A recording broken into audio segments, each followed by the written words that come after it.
The other day, I was looking at my wall and I started to think about, wow, this wall is so beautiful, but why don't I notice it that much? I mean, it's huge, it's in my room. Why don't I look at it then? That thought led me on a spiral, and I started to think about, oh my god, why are humans only focusing on the bad stuff? And when they have good things that they like, they don't appreciate them, they don't care for them, and yikes. And I asked myself, do we just like to suffer? Why are we still here?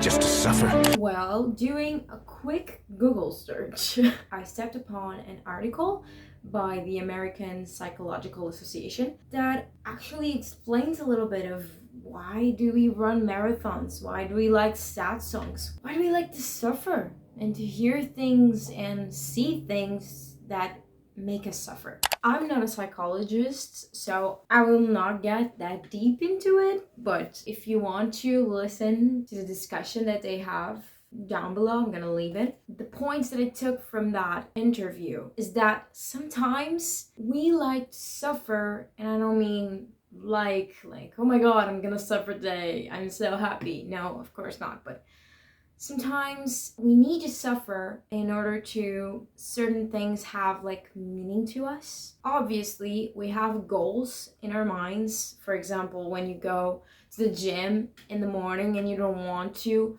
of course, you want to go to the gym because, I don't know, you want to feel better about yourself, you want to be more healthier, I don't know. You have goals in mind, but what gives us meaning to that is the possibility of suffering. If the gym was so easy and you didn't suffer there, the meaning behind it, like behind going to the gym, wouldn't be so profound. And when I heard this, I was like, oh my god, that kind of makes sense.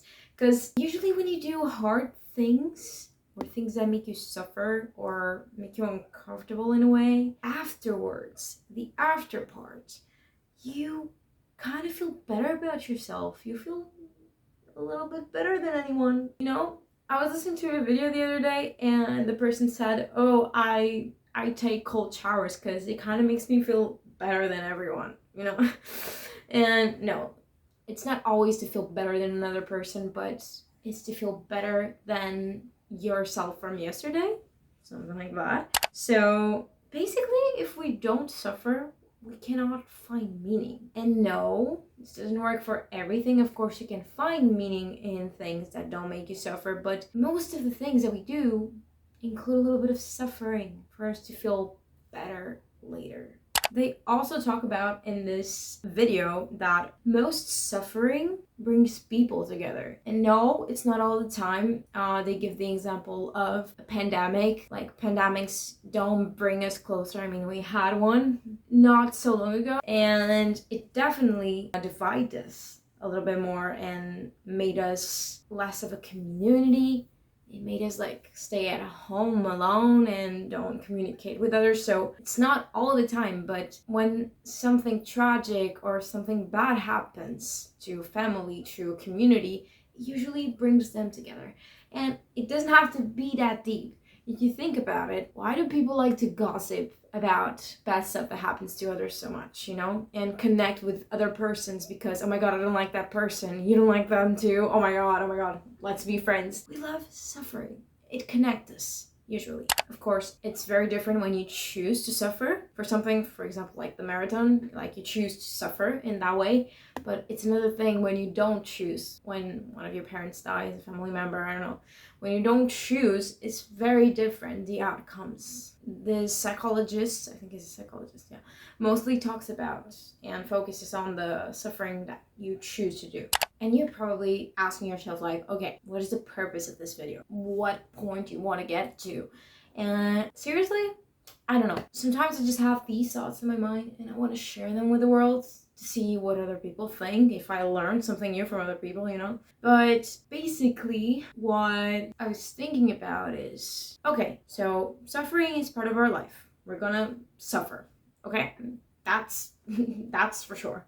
But like the wall in my room that I don't look at, but I love, and every time I look at it, it brings me joy. Why don't I look at it then? okay, we saw that suffering is part of our lives, that suffering sometimes gives us meaning to things, but what about joy? What about searching for joy? Can we not do that in a like non-thoughtful way, like just doing it? Can we not focus on the joy more? Like, doesn't that give us meaning too? I mean, it should, right? That led me to all those videos about being grateful, journaling for gratitude, like gratitude journaling, and all those things. Does that actually work? Or does the thought of like, oh, I'm gonna suffer if I don't do this, works better than being grateful?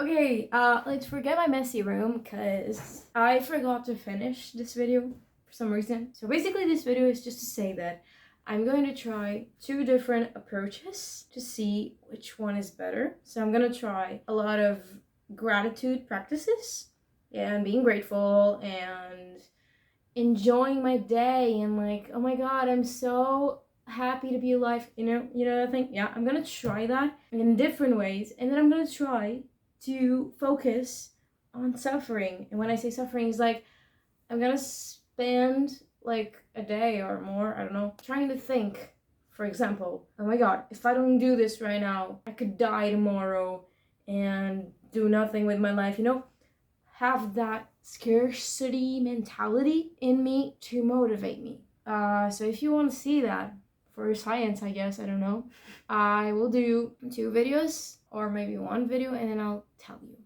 which one works better.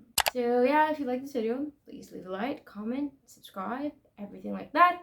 And the next videos you're gonna find out the end of this video, kind of. So if you want to, stay tuned.